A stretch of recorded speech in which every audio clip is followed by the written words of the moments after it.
अच्छा, तो स्टार्ट करते हैं रिएक्ट के एक न्यू प्रोजेक्ट से। यहाँ पे एक मैंने जो है ना वेब वाले बैच में मैंने एक जो है रेक जेस के नाम से फोल्डर बनाया है। इसी में मैं क्या करूँगा, एक रेक का एक प्रोजेक्ट क्रिएट करूँगा। ठीक है, इस फोल्डर को मैं ओपन कर लूँगा कमांड लाइन इंटरफेस में, CMD लिख के एंटर करूँगा तो यही मेरा कमांड लाइन इंटरफेस में जो है प्रोजेक्ट ओपन हो जाएगा। अब रिएक्ट की एप्लीकेशन क्रिएट करने के लिए हमारे पास एक NPM पैकेज है। क्या है?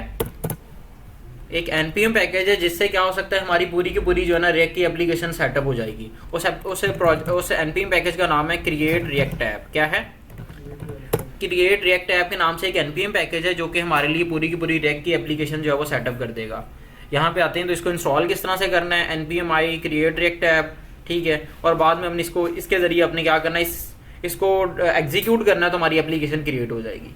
पहला काम क्या करना है, इस पैकेज को क्या करना है, हमने इंस्टॉल करना है ताकि हमारी एप्लीकेशन जो है वो हम इस NPM पैकेज के थ्रू अपनी जो है ना एप्लीकेशन क्रिएट कर सकें।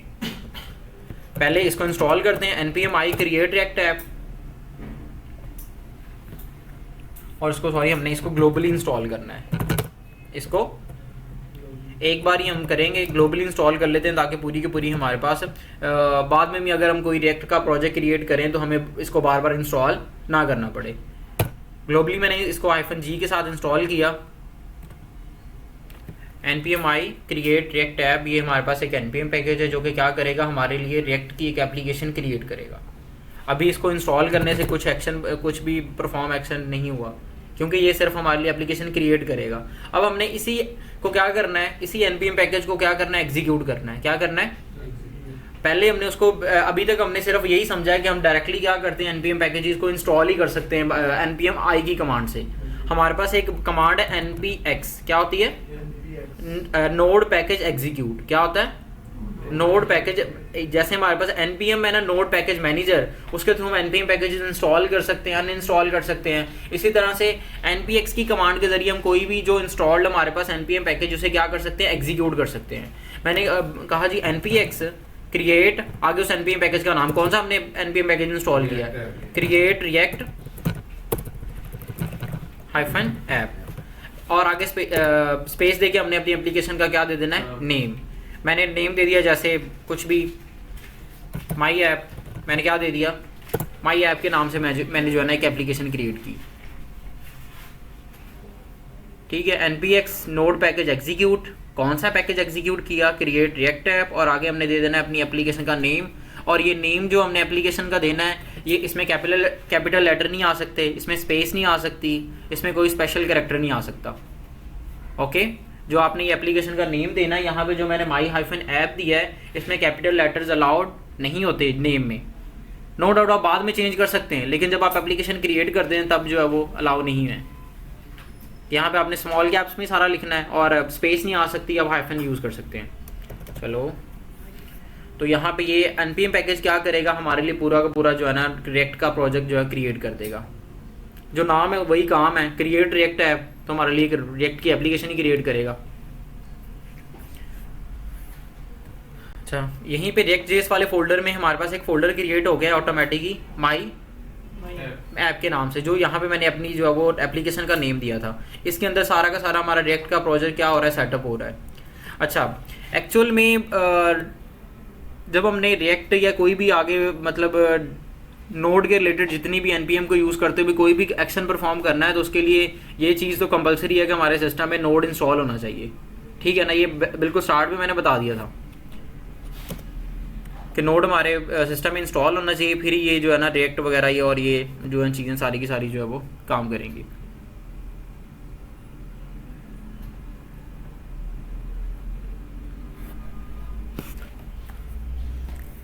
जब तक ये इंस्टॉल हो रहा है हम तब तक कुछ ना कुछ इसके बारे में बात कर लेते हैं रिएक्ट के। अच्छा, रिएक्ट के अलावा हमारे पास फ्रंट एंड की कौन कौन सी लाइब्रेरीज अवेलेबल हैं, लास्ट टाइम मैंने बताई थी, नहीं याद किसी को भी? एंगुलर है, एक व्यू है। ठीक है, ये मोस्ट पॉपुलर 3 हमारे पास वेब की समझ लें कि लाइब्रेरीज अवेलेबल हैं। ठीक है, फ्रेमवर्क जो रिएक्ट है इसे हम लाइब्रेरी कहते हैं। रिएक्ट क्या है, लाइब्रेरी, और जो हमारे पास एंगुलर और व्यू उन्हें हम फ्रेमवर्क्स कहते हैं। अब लाइब्रेरी और इसको लाइब्रेरी क्यों कह रहे हैं और इनको फ्रेमवर्क क्यों कह रहे हैं, इनमें क्या डिफरेंस होता है, ये हम डिस्कस कर लेंगे। हल्का सा मैं बता देता हूँ कि जो हमारे पास फ्रेमवर्क होता है ना, वो किसी भी एप्लीकेशन या किसी भी सॉफ्टवेयर को डेवलप करने का कंप्लीट पैकेज होता है। क्या होता है? कंप्लीट पैकेज होता है, यानी उसमें जितनी भी हमें डिफ़ॉल्ट पे चीज़ें चाहिए होती हैं ना, वो बाय डिफ़ॉल्ट उसमें फ्रेमवर्क में इंस्टॉल्ड होती हैं। और लाइब्रेरी में क्या होता है, लाइब्रेरी में कुछ चीज़ें जो है ना हमारी नीड पे डिपेंड करती हैं। जो चीज़ हमें चाहिए हम उसे इंस्टॉल कर लेते हैं, जो नहीं चाहिए वो हम नहीं इंस्टॉल करते। यानी लाइब्रेरी हमारे पास एक कंप्लीट पैकेज नहीं होती किसी भी छोटी सी एप्लीकेशन को भी डेवलप करने के लिए। जैसे रिएक्ट है ना, रिएक्ट में अगर ये रिएक्ट का अगर हम प्रोजेक्ट क्रिएट करनी है, इसमें नेविगेशन ही करनी है ना, तो अलग से एक npm पैकेज है, उसे हमें इंस्टॉल करना पड़ेगा। लेकिन एंगुलर क्या है? एंगुलर एक फ्रेमवर्क है, उसमें जिसने वो फ्रेमवर्क बनाया उसने फर्स्ट प्रायोरिटी पे इस चीज़ को रखा हुआ है कि यार नेविगेशन तो होगी ही होगी, तो उसने उसको बिल्ट इन रख दिया है फ्रेमवर्क में। यानी फ्रेमवर्क एक एप्लीकेशन को या किसी एक प्रोडक्ट को डेवलप करने का एक कंप्लीट पैकेज होता है। इसमें जो हमारे पास अदरवाइज जो लाइब्रेरी होती है वो एक कंप्लीट पैकेज नहीं होती, उसमें जो हमारी नीड के अकॉर्डिंग हमें चीज़ें चाहिए होती हैं उन्हें हम क्या कर लेते हैं, इंस्टॉल कर लेते हैं। अब बेहतर एंगुलर बेहतर है, रिएक्ट में भी तो नेक्स्ट.जेएस हमारे पास अवेलेबल है। अब रिएक्ट को हम क्या कहते हैं, लाइब्रेरी, लेकिन नेक्स्ट को क्या कहते हैं, फ्रेमवर्क। तो सर नेक्स्ट और एंगुलर और व्यू में तीनों में फर्क क्या है?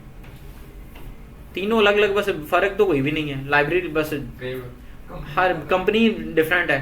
जैसे ये हमारे पास रिएक्ट को बनाया गूगल, रिएक्ट को बनाया फेसबुक कंपनी ने, एंगुलर गूगल का है, और जो व्यू है वो भी एक अलोन एक डेवलपर था उसका, व्यू जिसने व्यू को बनाया। यानी डिफरेंट डिफरेंट क्रिएटर हैं, बाकी कोई और बाकी देखें अगर डिफरेंट डिफरेंट उसके हैं मतलब क्रिएटर, तो ऑब्वियसली सिंटैक्स का भी डिफरेंस होगा, हर एक की अप्रोच थोड़ी बहुत डिफरेंट होगी, ठीक है। लेकिन इन तीनों में एक अप्रोच कॉमन है, कंपोनेंट्स। क्या चीज़ कि चीज़ों को क्या होता है, हर एक हमारे पास जो यूआई है ना, यूआई का एक पार्ट है, उसे क्या कंसिडर किया जाता है, एक कंपोनेंट। जैसे हमारे पास नेविगेशन बार होती है, उसे क्या कंसिडर कर लिया जाता है, एक कंपोनेंट। फुटर है, उसे क्या कंसिडर कर लिया जाएगा, कंपोनेंट। ई कॉमर्स की वेबसाइट में प्रोडक्ट के कार्ड्स होते हैं, उसको क्या कंसिडर कर लिया जाता है, एक कंपोनेंट।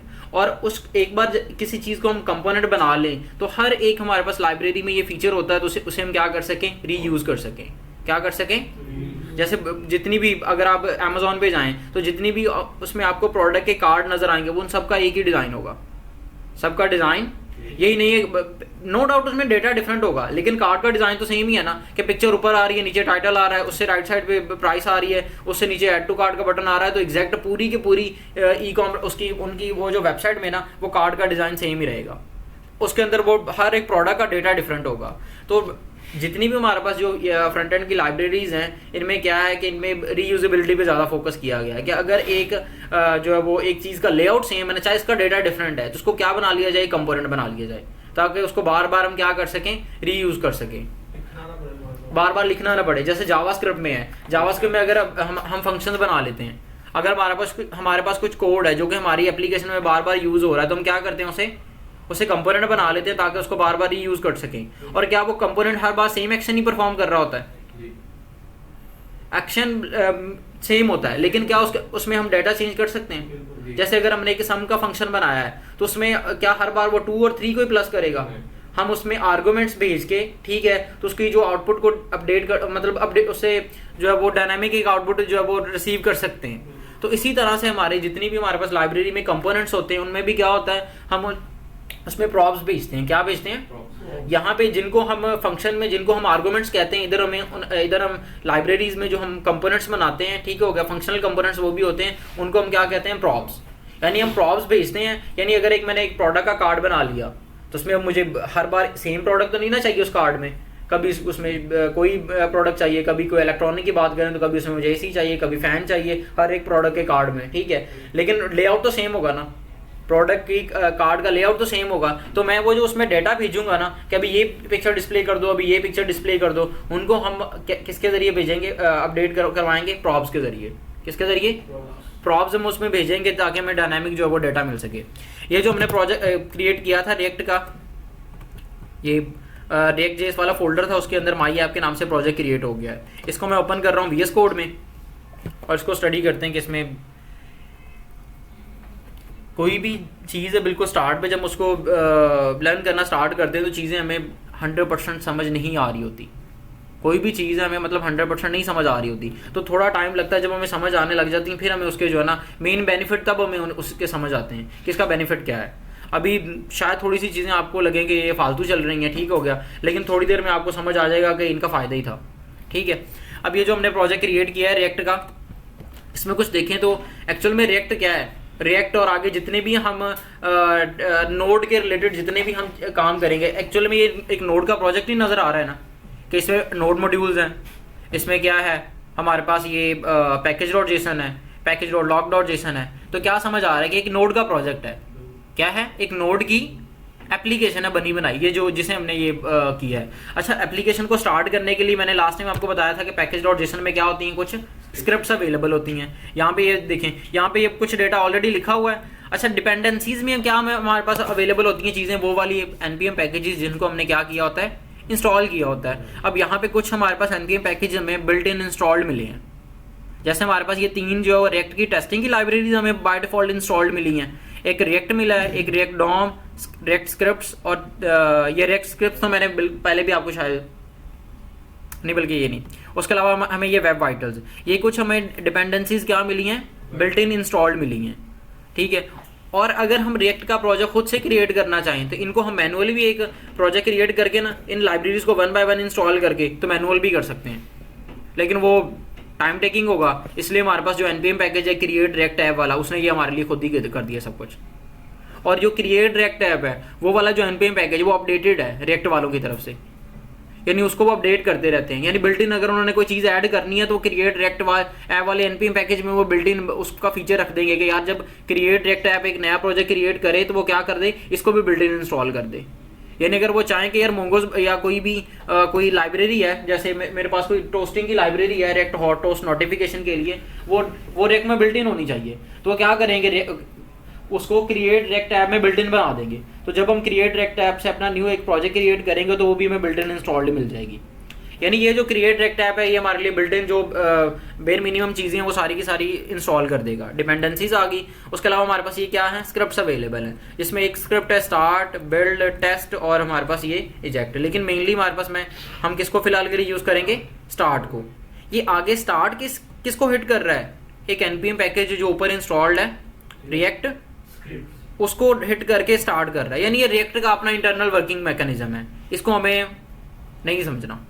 मेनली हमने समझना है कि अगर npm स्टार्ट करें तो क्या प्रोजेक्ट स्टार्ट हो जाता है।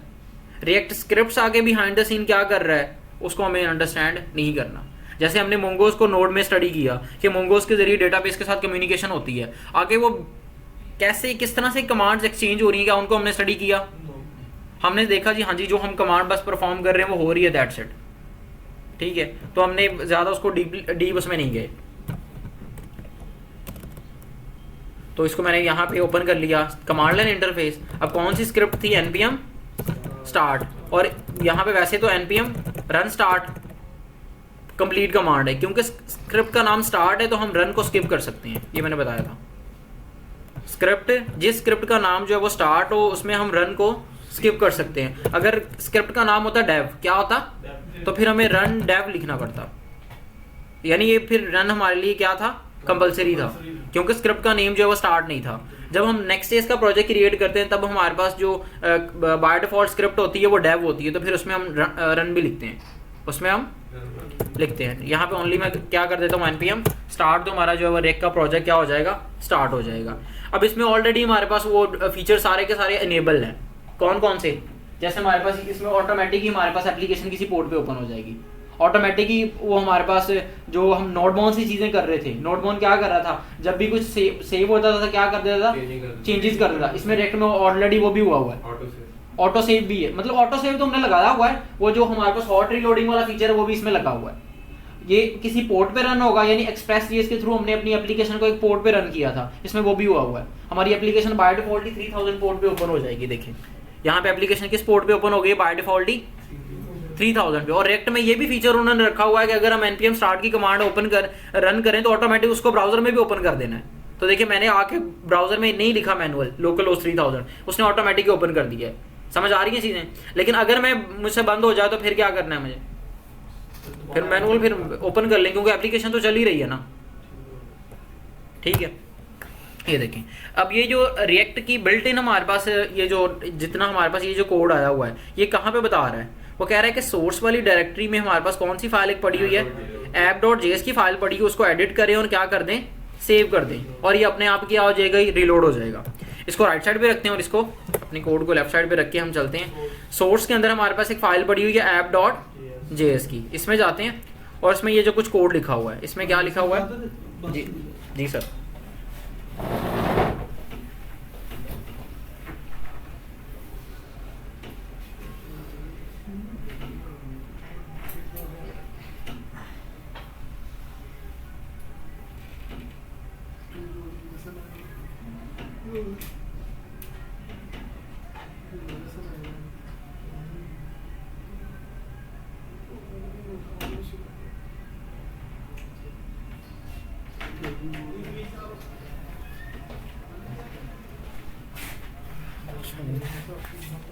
अच्छा, तो यहाँ पे हमारे पास ऐप डॉट जेएस वाली फाइल में आए तो यहाँ पे हमारे पास क्या है, कुछ लाइब्रेरीज इंपोर्ट हुई हुई हैं। एक हमारे पास एक CSS की फाइल इंपोर्ट हुई है और एक हमारे पास एक ये लोगो इंपोर्ट हुआ है। उससे नीचे क्या है, उसके नीचे में ये समझ आ रहा है कि एक फंक्शन है, क्या है, एक फंक्शन है जिसका नेम क्या है, ऐप है, वो कॉल हुआ है और उसमें से कुछ रिटर्न हो रहा है। क्या हो रहा है, फंक्शन से हम रिटर्न कर ही सकते हैं। और लास्ट पे क्या हो रहा है, वो फंक्शन क्या हो रहा है, एक्सपोर्ट। उस फंक्शन को क्या किया हुआ है, एक्सपोर्ट किया हुआ है।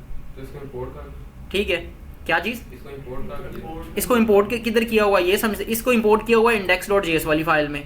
यहाँ पे देखें इंपोर्ट किया हुआ है, इंपोर्ट ऐप, वो वाला कंपोनेंट का नाम, ऐप फ्रॉम कहाँ से, इसी के साथ एक फाइल पड़ी हुई है ऐप के नाम से, वहाँ से इंपोर्ट की हुई है फाइल ये इधर, और यहाँ पे इधर इसको जो है इस फंक्शन को कॉल किया हुआ है। सर हमने जो उस दिन काम किया था वो लास्ट जो प्रोजेक्ट था सर जी जी, उसमें ना हमने नहीं इंपोर्ट किया था कुछ भी। ये यहाँ पे हमारे पास क्या है कि वहाँ पे हम इंपोर्ट करने के लिए रिक्वायर यूज़ करते हैं और एक्सपोर्ट करने के लिए हम क्या करते थे, export dot module dot export is equal to, हम इस तरह से एक्सपोर्ट करते हैं। लेकिन जो हमारे पास ये था 2015 से पहले, ये जो हमने इससे पहले जो तरीका समझा ना, ये 2015 से पहले इसी तरह से इंपोर्ट एक्सपोर्ट होता था। लेकिन 2015 में जो जावास्क्रिप्ट की अपडेट आई थी ना, ES5, क्या है, ES5 या ES6 JS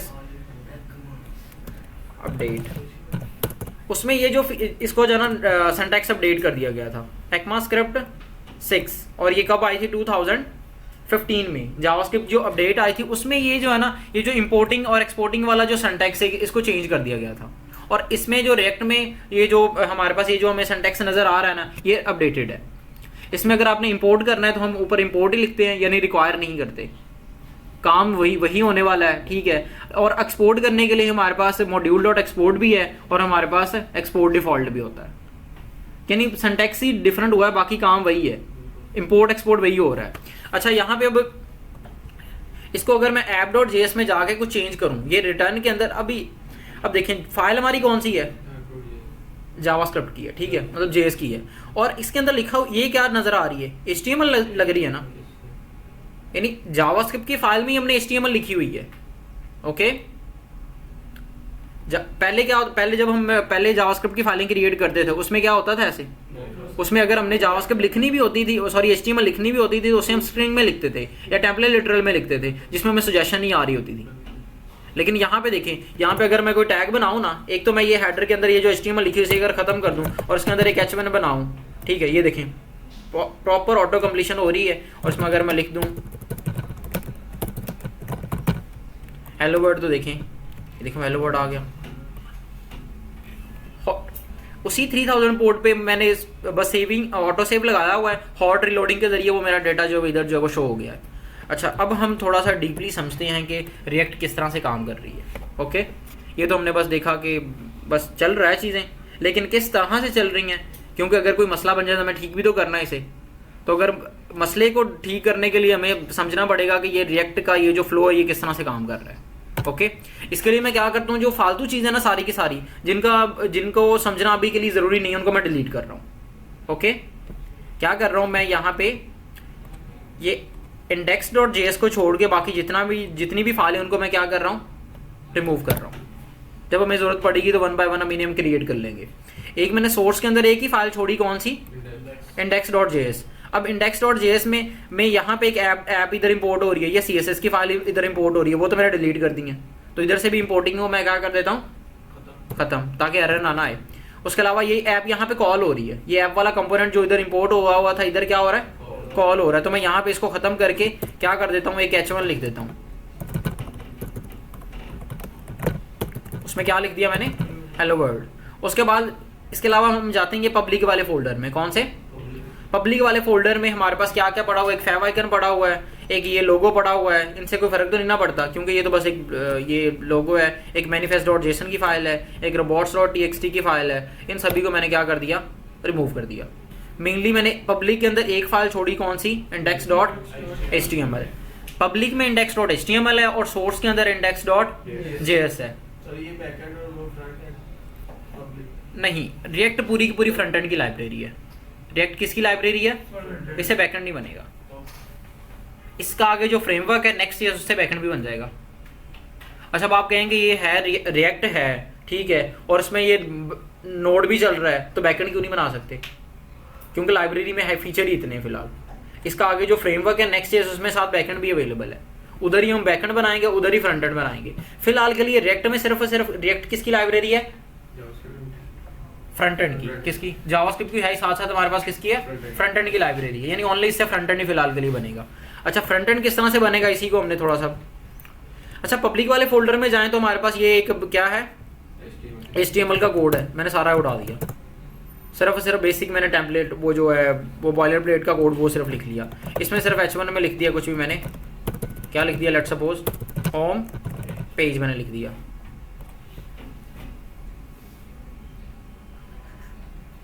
हेलो, किधर, इधर ही है। अच्छा, यहाँ पे मैंने आगे बैठ के सो गए हो। अच्छा, यहाँ पे मैंने index.html में सिर्फ क्या लिख दिया, बेसिक कोड लिख के मैंने एक H1 में क्या लिख दिया, होम पेज। देखते हैं आउटपुट पे में क्या शो हो रहा है। इसको रिफ्रेश कर लेते हैं। वो क्या कह रहा है, रिपोर्ट वेब वाइटल्स इधर इंपोर्ट हो रहे थे और हमने उनको डिलीट कर दिया है। ये देखें, इनको भी मैं क्या कर देता हूँ, फिलहाल के लिए रिमूव कर देता हूँ। ये कमेंट्स हैं वो रिमूव कर दिए। समझते हैं ना स्टेप बाय स्टेप सारी चीज़ें। अच्छा जी, ये देखें और क्या कह रहा है, ये डॉम ये से मिल नहीं रहा। अच्छा, यहाँ पे मैं क्या कर देता हूँ, इसके अंदर भी जो कोड लिखा हो उसे मैं कमेंट कर देता हूँ। सारा का सारा कोड ही मैंने फ़िलहाल के लिए क्या किया, कमेंट कर दिया। यानी अभी फ़िलहाल के लिए हमारे सिर्फ सोर्स के अंदर तो कुछ भी, सोर्स के अंदर बाकी सारी की सारी फाइलें हमने डिलीट कर दी। जो index.js पड़ी थी उसका कोड भी हमने क्या कर दिया, कमेंट कर दिया। उसके अलावा बाकी हमारे पास ये जो नोड मॉड्यूल में तो हमारे मॉड्यूल्स पड़े हुए हैं। पैकेज.json का इधर लिंक कोई नहीं है। readme.md हमारी गिटहब की फाइल होती है। readme.md किसकी होती है, गिटहब की फाइल होती है। गिटहब के हर जब हम अपने कोड को गिटहब पे पुश करते हैं तो नीचे एक जो है ना डॉक्यूमेंटेशन उस रेपोजिटरी की शो हो रही होती है, ये उसके लिए होती है, उसकी ज़रूरत नहीं है, मैंने डिलीट कर दी। उसके अलावा ये गिट इग्नोर की फाइल होती है कि जब हम इस प्रोजेक्ट को गिटहब पे पुश करेंगे तो कौन कौन सा डेटा जो गिट पे नहीं जाएगा, यानी ये भी गिटहब के रिलेटेड है। इसको भी मैंने डिलीट कर दिया, यानी अभी हमारे काम की नहीं है, क्योंकि हम इसको अभी तक प्रोजेक्ट को फिलहाल किधर रखेंगे, लोकल पे ही रखेंगे। तो ये गिटहब की जो भी चीज़ें मैंने क्या कर दी, रिमूव कर दी। मैं फिलहाल सिर्फ उतनी चीज़ें रख रहा हूँ जितनी हमारे प्रोजेक्ट को चलाने के लिए काफ़ी हैं, ताकि हम समझ सकेंगे चीज़ें काम कैसे कर रही हैं। अच्छा, अब देखें, अब हमारे पास नोड मॉड्यूल तो हमारे पास npm पैकेजेस हैं। पैकेज.json में हमारे पास उनकी पता है आपके वो npm इनिट करें तो आ जाते हैं, और npm पैकेजेस की सिर्फ डिपेंडेंसीज में लिस्ट पड़ी हुई हैं और स्क्रिप्ट्स हैं, ये कुछ डेटा इसके अंदर, ठीक है। तो बाकी हमारे पास दो फोल्डर बच गए, एक पब्लिक का, दूसरा हमारे पास कौन सा, सोर्स का। पब्लिक के अंदर एक index.html की फाइल पड़ी है, सोर्स के अंदर index.js की फाइल पड़ी हुई है, और index.js का कोड भी फिलहाल वर्क करना हमने बंद किया है। तो बाकी को कौन सा बच गया, पब्लिक के अंदर index.html का, सोर्स के अंदर जो उसको मैंने रिमूव किया। तो देखें वेबसाइट चल रही है, एप्लीकेशन फिलहाल 3000 पोर्ट पे चल रही है, और ये जो हमें होम पेज दिखा रही है, ये जो डाटा दिखा रही है, ये हमें क्या लग रहा है कि कहाँ से आ रहा है, ये कहाँ से आ रहा है, index.html से, जो कि फाइल किधर पड़ी हुई है, पब्लिक में। यहाँ पे अब कंपलसरी दो चीज़ें जिनको आपने मतलब याद रखना है कि जो पब्लिक फोल्डर का नाम, अपने पब्लिक फोल्डर का नाम नहीं आप चेंज कर सकते। यानी ये लाइब्रेरी की, कुछ लाइब्रेरी के बिहाइंड द सीन भी चीज़ें वर्क कर रही हैं, कुछ इंपोर्टिंग एक्सपोर्टिंग जो है वो हो रही है, इसलिए अगर हमने उस पब्लिक का नाम चेंज किया तो एप्लीकेशन नहीं चलेगी। अगर हमने पब्लिक वाले फोल्डर के अंदर जो index.html की फाइल पड़ी हुई है अगर उसका नाम चेंज किया तो फिर भी नहीं एप्लीकेशन चलेगी। उसके अलावा सोर्स वाले फोल्डर का नाम भी हम नहीं चेंज कर सकते, और सोर्स के अंदर जो index.js की फाइल पड़ी उसे भी नहीं हमने चेंज करना। यानी ये चीज़ें जो है कुछ क्या है हमारे पास लाइब्रेरी को एप्लीकेशन को वर्क करने के लिए कंपलसरी हैं, इनको हम चेंज नहीं करेंगे। बाकी जो जितनी भी चीज़ें एक क्लास से ऑप्शनल थी उनको मैंने क्या कर दिया है, रिमूव कर दिया है। अच्छा, अब समझते हैं कि अच्छा index.html से हमारी आउटपुट किधर आ रही है, इधर आ रही है। अगर मेरे पास इस पूरे के पूरे प्रोजेक्ट के अलावा सिर्फ और सिर्फ index.html की फाइल होती, उसको भी मैं रन करता तो यही आउटपुट आनी थी ना। तो ये बाकी सारी चीज़ों का क्या फ़ायदा है?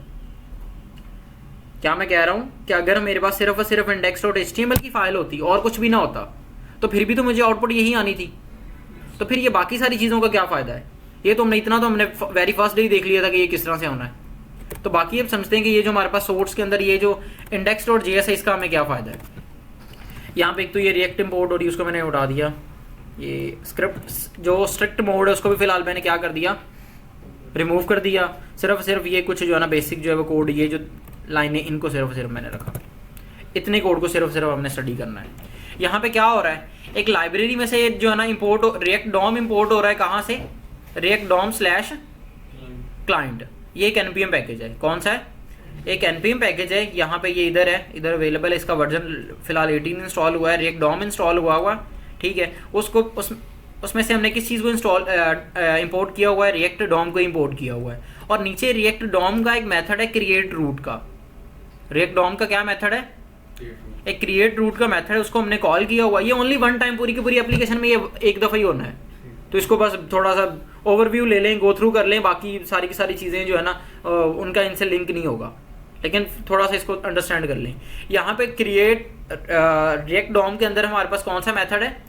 क्रिएट रूट का मेथड है। उसके अंदर हमने एक अपना जो है ना एक एलिमेंट सेलेक्ट किया है, document dot gate element by ID. एक हमने अपना HTML की क्या की, एक डिव सेलेक्ट की है जिसके ऊपर मतलब कोई भी एक एलिमेंट सेलेक्ट किया है जिसके ऊपर आईडी क्या लगी हुई है, रूट। तो लेकिन यहाँ पे तो क्या कोई हमारे पास कोई अच्छा एक और चीज़, ये जो गेट एलिमेंट बाय आईडी, ये जो रूट है ये कहाँ से इसको गेट कर रहा है? ये हमारे पास index.html की फाइल से गेट कर रहा है। यहाँ पे कोई हमारे पास कोई डिव है या फिर कोई ऐसा एलिमेंट है जिसके ऊपर आईडी रूट लगी हुई थी, लेकिन हमने उसको रिमूव किया है। लेकिन अगर मैं यहाँ पे आके लगा दूँ अगेन, एक मैं डिव बनाऊँ जिसके ऊपर आईडी क्या लगा दूँ, रूट। और अब इस चीज़ को इनेबल, अब जाके देखें इसका, तो यहाँ पे एक तो होम पेज आ गया, एग्जैक्ट होम पेज के नीचे क्या आ गया, हेलो वर्ल्ड। और ये हेलो वर्ल्ड H1 जो है ये किधर पड़ा हुआ है? ये तो हमारे पास होम पेज तो इधर पड़ा हुआ है, लेकिन इसी के नीचे जो हमें वो शो हुआ है ये जो H1 हेलो वर्ल्ड, ये किधर पड़ा हुआ है? जावास्क्रिप्ट की फाइल में। और यहाँ पे देखिए मैंने जावास्क्रिप्ट की फाइल में मैंने क्या लिखी है, HTML, जिसका कोई एरर नहीं आ रहा। क्यों नहीं आ रहा? क्योंकि ये सारी की सारी चीज़ें किस में पास हो रही हैं, रिएक्ट डॉम, ये रूट के अंदर रेंडर हो रही हैं। एक रूट हमारे पास जो रिएक्ट डॉम ने हमें जो चीज़ रिटर्न की थी उसे हमने एक वेरिएबल में स्टोर किया था जिसका हमने नाम क्या रखा था, रूट। और रूट के अंदर हमने क्या किया है, अपनी इस चीज़ को क्या किया है, रेंडर किया है। इसी वजह से हमें क्या कोई एरर नहीं आ रहा। लेकिन हमने यहाँ पर जो index.js है उसको उसके साथ किया नहीं हमने, इंडेक्स डॉट HTML के अंदर उधर हमने लिंक नहीं किया हुआ, लेकिन ये ऑटोमेटिक हो रही हैं, हो रही है क्योंकि ये लाइब्रेरी की कुछ चीज़ें जो है वहाँ बिहाइंड द सीन खुद भी तो हैंडल हो रही है ना। हमने नहीं लिंक किया, लेकिन ये ऑटोमेटिक हुई है। यहीं पे वो लिंक देखें, लिंक हुई है। इसी वजह से तो मैं कह रहा हूँ कि आप पब्लिक फोल्डर का भी नाम नहीं चेंज करेंगे, सोर्स फोल्डर का भी इसका भी नहीं नेम चेंज करेंगे, नहीं तो लिंक टूट जाएंगे। इस क्योंकि लिंक हमने नहीं किया हुआ है, बिहाइंड द सीन हुए हैं। हाँ जी, मुनीब सो गए हो?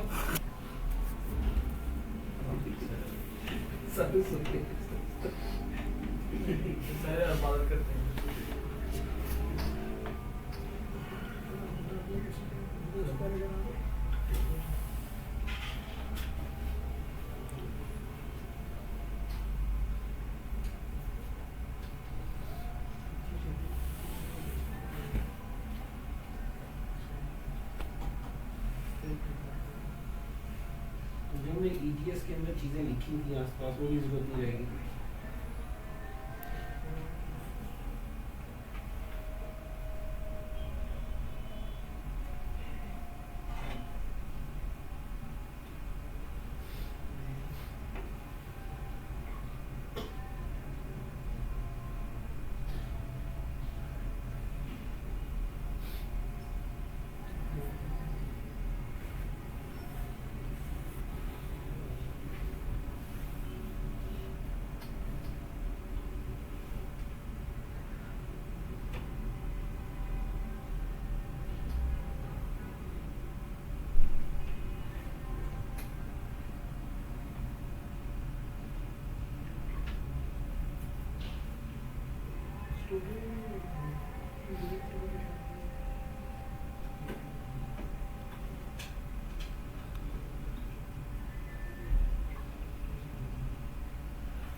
चलिए फोकस करें।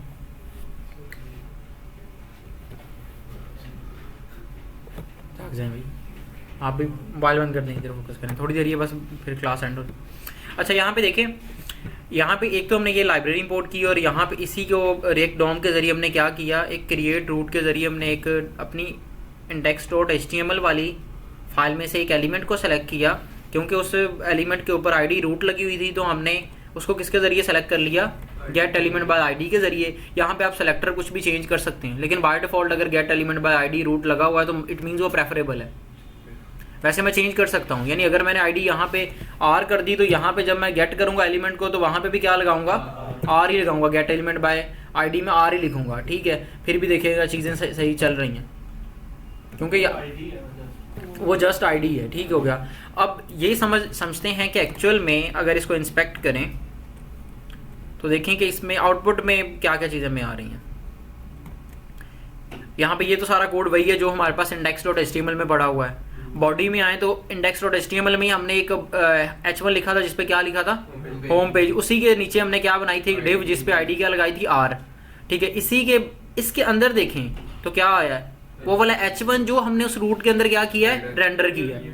जो इट मीन्स रेंडर करने से क्या मुराद है, उस डिव के अंदर भेज दो, यानी उस डिव के अंदर अपेंड चाइल्ड कर दो, क्या कर दो, अपेंड कर दो। रेंडर से क्या मुराद है, अपेंड कर दो। लेकिन अब यहाँ पे ये जो अपेंड, ये जो यहाँ पे हमने root dot render लिखा, लेकिन आईडी का नाम तो r है, r dot render नहीं होगा। देखें एक्चुअल में जो हमारे पास जो एलिमेंट जो हमारे पास वो रूट क्रिएट हुआ था ना, उसे हमने वेरिएबल जिसमें स्टोर किया उसका नाम रूट है। यहाँ पे अगर मैं आर करता हूँ तो इधर भी फिर आर करूंगा, मतलब ये यहाँ पे ये वेरिएबल के नेम जो आपस में मैच हो रहे हैं, समझ आ रही है। यानी इस आईडी का इस वेरिएबल के नेम्स के साथ कोई लिंक नहीं है।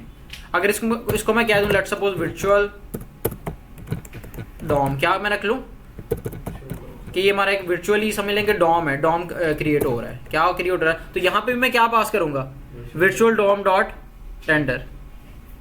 तो देखिए चीजें चल रही हैं, ओके।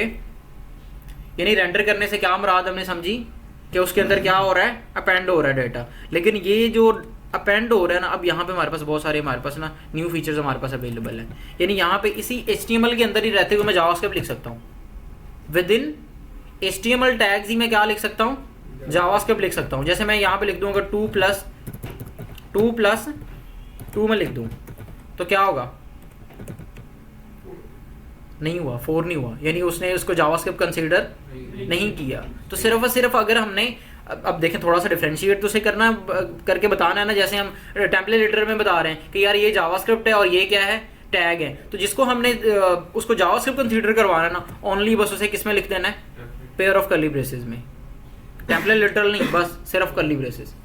तो अब इसको वो क्या कंसीडर करेगा, जावास्क्रिप्ट, और बाकी को क्या कंसीडर करेगा, HTML। जाएं तो यहाँ पे देखें 4 हो गया, यानी अब ये हमें फायदा हो गया है। और रूट के अंदर रेंडर करने का ये फायदा है कि उसको वो ऑटोमेटिक क्या करी जा रहा है, साथ में जावास्क्रिप्ट भी उसमें हम लिख पा रहे हैं, और साथ में वेरिएबल्स की वैल्यूज भी इंजेक्ट कर सकते हैं, बहुत कुछ कर सकते हैं। यहाँ पे अगर मेरे पास एक वेरिएबल है नेम के नाम से और उसमें कुछ नेम लिखा हुआ है, तो यहाँ पे हेलो वर्ड के बाद या फिर मैं यहाँ पे हाई और उसके बाद क्या लिख सकता हूँ, उसका नेम अगर मुझे प्रिंट करवाना है ना, तो यहाँ पे कर्ली ब्रैकेट्स में मैं क्या लिख दूंगा, वेरिएबल का नेम, यानी एफ नेम कर देते हैं ताकि थोड़ी सी कंफ्यूजन।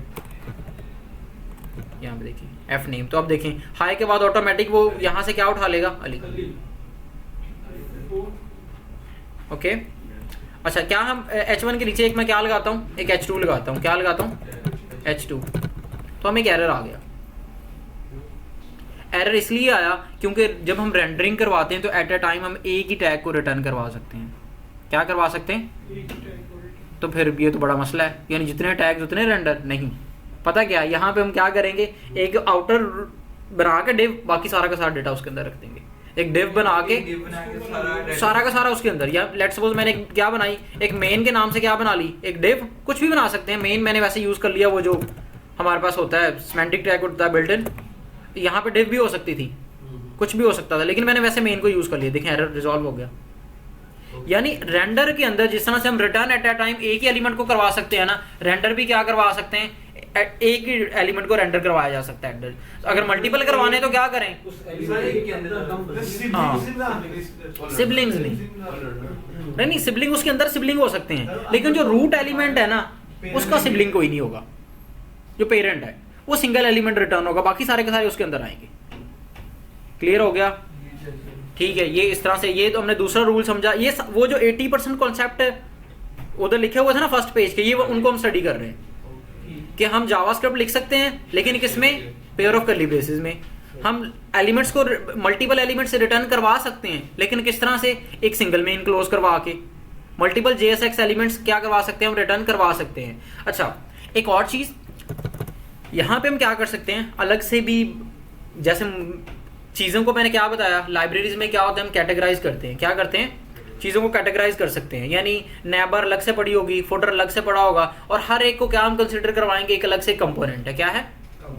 हमारे अपनी पूरी की पूरी जो जितनी भी बड़ी एप्लीकेशन है, अच्छा, और कंपोनेंट हमने क्यों बनाने? ताकि रीयूज कर सकें, ताकि हम डीबगिंग आसान हो, ताकि अगर मुझे किसी चीज़ को चेंज करना है तो टू द पॉइंट मैं उसी में जाऊँ। तो हम क्या करते हैं? अपनी पूरी की पूरी एप्लीकेशन को छोटे छोटे कंपोनेंट्स में क्या कर लेते हैं? डिवाइड कर लेते हैं। तो वो कंपोनेंट्स क्या होते हैं? क्या चीज़? कंपोनेंट होगी तो एक्चुअल में HTML ही हमारे केस में होगी, तो वो क्या होगा कि UI का पार्ट ही होगा। और UI का पार्ट किससे बनेगा? HTML CSS JS से। इन्हीं तीन फ्रंट एंड किन चीज़ों से बनता है? HTML CSS और JS, इन तीनों को मिला के बनता है ना। तो एक्चुअल में UI का पार्ट क्या होगा? HTML CSS और JS का एक छोटा सा एक समझ लीजिए ग्रुप, और उस ग्रुप को हम क्या कहेंगे? ये हमारा कंपोनेंट है। क्या है? कंपोनेंट है। और वो कंपोनेंट एक्चुअल में देखो है तो हमारे पास फाइल किसकी है? जावास्क्रिप्ट की है। तो वो जो कंपोनेंट होगा वो जावास्क्रिप्ट की कोई चीज़ होगी। क्या होगी? कोई जावास्क्रिप्ट की चीज़ होगी। तो जावास्क्रिप्ट में हमारे पास क्या होते हैं? फंक्शंस होते हैं। क्या होते हैं? तो एक्चुअल में जो कंपोनेंट होगा वो क्या होगा? एक फंक्शन ही होगा। क्या होगा? एक फंक्शन ही होगा जो कुछ ना कुछ हमारी HTML को क्या कर रहा होगा? रिटर्न कर रहा होगा। एक मैंने फंक्शन बनाया जिसका मैंने नाम रख लिया, क्या? कुछ भी रख सकते हैं। मैंने क्या रख लिया? ऐप। एक फंक्शन बनाया जिसका मैंने नाम क्या रख लिया? ऐप। और इसमें से मैंने रिटर्न किया, लेट्स सपोज मैंने एक डिव रिटर्न कर दी, और इस डिव के अंदर मैंने एक और जो है वो H2 रिटर्न कर दिया, ऐप। और इसके अंदर मैंने क्या लिख दिया? कुछ भी लिख सकते हैं। मैंने क्या लिख दिया कि यार ये ऐप कंपोनेंट, ताकि जब इसको मैं कॉल करूं तो पता चल सके वो चल रहा है। अच्छा, इसको अब कॉल कैसे करना है? ये तो क्या है? एक फंक्शन है जिसको कॉल किस तरह से करेंगे? वैसे तो फंक्शंस को हम किस तरह से कॉल करते थे? इस तरह से, लेकिन वो प्योर फंक्शंस होते थे। वो जावास्क्रिप्ट के क्या होते थे? फंक्शन होते थे। उनसे ये कुछ रिटर्न HTML नहीं रिटर्न हो रही होती थी। जो हम पहले फंक्शंस बनाते थे उनको हम इस तरह से बना के कॉल किस तरह से करते थे? इस तरह से। क्यों? क्योंकि उनसे कुछ HTML नहीं रिटर्न हो रही होती थी, मतलब वो प्योर जावास्क्रिप्ट के फंक्शंस होते थे। लेकिन ये अब प्योर जावास्क्रिप्ट का फंक्शन तो नहीं है। इसको हम क्या कहें? ये क्या कह रहे हैं? ये कंपोनेंट है। क्या है? एक कंपोनेंट। तो इसको कॉल करने का तरीका थोड़ा सा डिफरेंट है। इसको कॉल करने का तरीका डिफरेंट है। जैसे मैंने इसको कॉल करना है तो मैं इस तरह से कॉल करूंगा, जिस तरह से अगर मुझे इस H2 के नीचे उसको कॉल करना है, इससे नीचे या फिर टॉप पे मैं क्या चाहता हूँ? टॉप पे मेरा ऐप कंपोनेंट आ जाए, इनके टॉप पे क्या आ जाए। तो इस तरह से मैं नहीं करूँगा, इस तरह से इसको मैं नहीं चला सकता। ठीक है, तो इसको कॉल करने का तरीका क्या है? यहाँ पे हम उसी कंपोनेंट का नाम लिखेंगे टैग के तौर पे, और इसको सेल्फ क्लोजिंग भी बना सकते हैं, और वो इस तरह से बना सकते हैं। ओपनिंग और क्लोजिंग को अलग अलग से भी बना सकते हैं। दोनों ही हमारे पास एक्सेप्टेबल है। जी चलें यार, क्लोज करवाएं। मैं निकल रहा हूँ, सारे निकल रहे हैं, क्लोज करवाएं। मैं भी आपके साथ ही हूँ। ठीक है, चलें। सबको कहीं चलें, किनको? ऑफिस में सारे लोगों को कहीं छुट्टी कर जाएं। सर शान चले गए? सर शान चले गए। फरूक भाई को कहें कि वो सबको ऑफिस खाली करवा के। ओपनिंग और क्लोजिंग टैग का क्या फायदा होगा इसका? दोनों का एक वैसे कॉल देखें, फर्क कोई नहीं पड़ता। अगर मैं इमेज कंपोनेंट, मेरे पास एक क्या सेल्फ क्लोजिंग टैग होता है, IMG कंपोनेंट एक सेल्फ क्लोजिंग टैग होता है। उसको अगर मैं उसका साथ क्लोजिंग, उसको जो है वो क्लोजिंग टैग लगा भी दूं, क्या कोई एरर आ जाता है? नहीं आता। यानी एक HR टैग मेरे पास एक ओनली सेल्फ क्लोजिंग एक सिंगल टैग होता है, सिंगुलर टैग होता है, उसका साथ मैं क्लोजिंग टैग भी लगा दूं तो कोई एरर नहीं आता। तो यहाँ पे भी अगर मैं उसको सेल्फ क्लोजिंग भी ना भी बनाऊं, ओपनिंग क्लोजिंग अलग अलग से भी रख दूं तो फिर भी ठीक है, लेकिन अगर उसको मैं सेल्फ क्लोजिंग बना दूं तो फिर भी ठीक है। लेकिन सेल्फ क्लोजिंग में थोड़ा सा आसान लग रहा है। आगे समझेंगे कि कहाँ पे सेल्फ क्लोजिंग हमें नहीं बनाना चाहिए, लेकिन फिलहाल मैंने क्या बना दिया?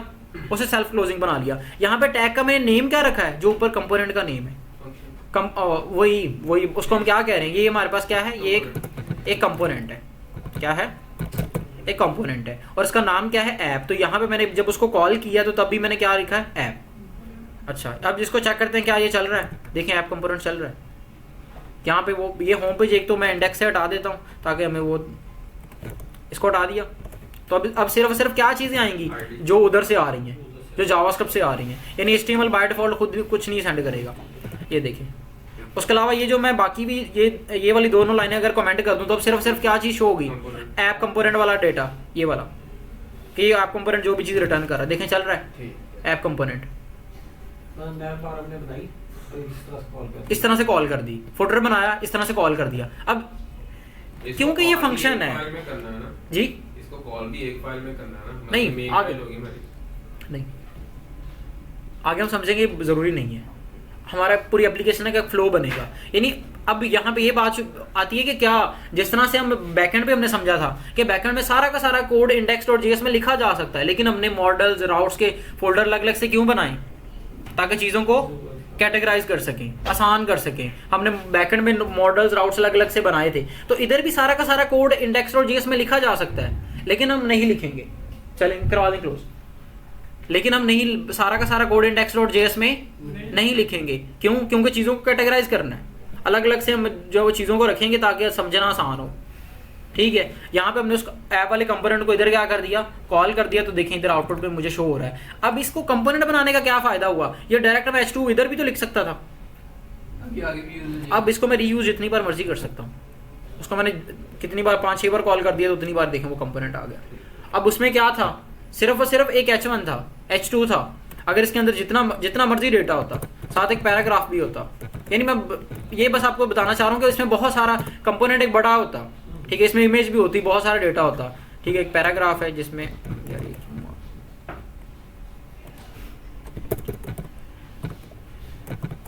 सॉरी ये इसमें कुछ भी लॉरम टेक्स्ट होता। ठीक है, तो देखें वो सभी में वो लॉरम टेक्स्ट भी आ जाना था।